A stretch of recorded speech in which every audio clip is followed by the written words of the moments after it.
రోజు చూడని ఇంత హాయిని మరిచిపోదు మనసు. ఒదిగి ఉండి నీ వాకిటిలో బదులు కోరి నే నిలుచున్నా. దారి తెలియని చీకటిలో వెలుగు చూసి కాదంటానా.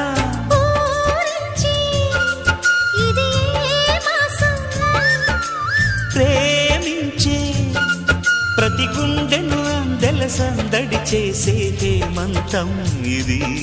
మన సొంతం అయినది. కిలకిల నవ్వే కోయిల కోసం వచ్చింది మధుమాసం. మిలమిల